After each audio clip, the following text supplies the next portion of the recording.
On parle, Clément. Eh ben, on continue de parler du coronavirus.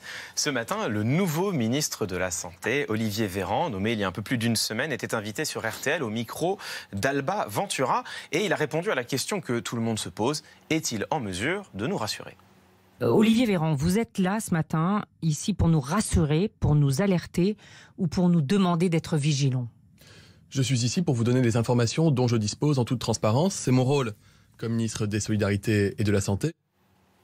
Alors ça, en fait, c'est plutôt bienvenu, c'est même plutôt habile en termes rhétoriques. Parce que si le ministre nous avait confié sa volonté d'être rassurant, cela aurait en réalité été extrêmement inquiétant puisque cela aurait signifié qu'il y avait des choses sur lesquelles nous avions besoin d'être rassurés.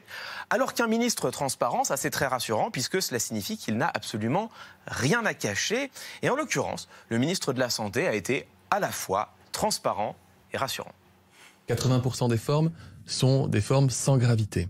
15% des formes sont considérées comme sévères, c'est-à-dire avec une forte fièvre et des troubles respiratoires. 5% des formes sont dites réanimatoires. C'est plus sévère que la grippe saisonnière. Là, notamment, la mortalité et le risque de complications graves est multiplié, selon les études que nous avons, d'un facteur 4 à 10. Aujourd'hui, à l'heure à laquelle je vous parle, il n'y a plus de malades en circulation en France. Ce que je peux vous garantir, c'est que nous suivons la situation heure par heure, jour et nuit. La France a un excellent système sanitaire. Et c'est pas le ministre qui est excellent, c'est les soignants. Je les n'en médecins, doute pas. les infirmières, les kinés, les pharmaciens. Voilà, donc ce que nous dit le ministre, c'est que pour l'instant, la situation en France est sous contrôle. Mais comme nous sommes un peu malicieux, on a creusé et dans ces 12 minutes d'interview, on a repéré des petites choses un peu étonnantes.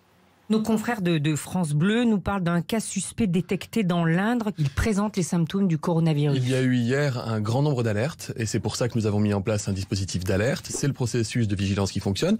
Je vous confirme qu'à l'heure à laquelle je vous parle, aucun patient ayant bénéficié du dispositif d'alerte n'a été testé positif pour le coronavirus. On ne peut pas dire qu'il soit malade. Ah non, je n'ai pas encore le résultat du test.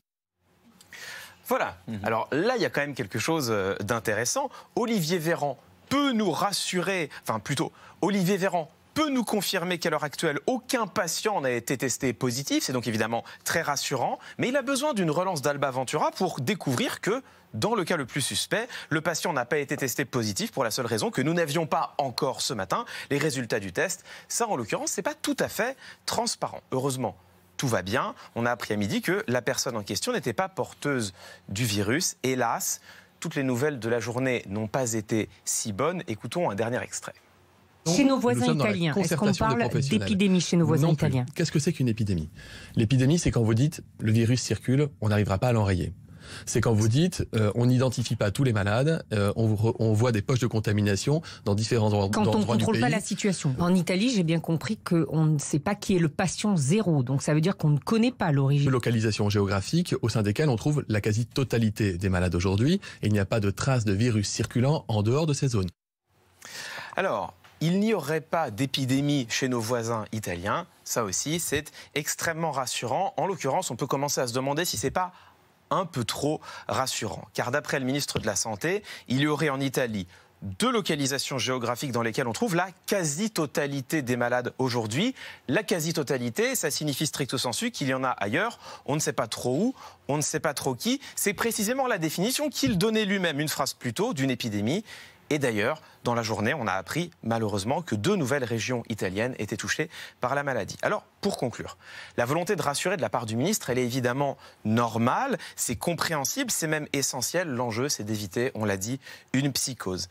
Et en même temps, face à une telle menace, il est crucial que nous puissions avoir confiance en notre gouvernement, ce qui implique de sa part une communication véritablement, totalement transparente. Ce matin, ça n'était pas tout à fait le cas. Merci Clément.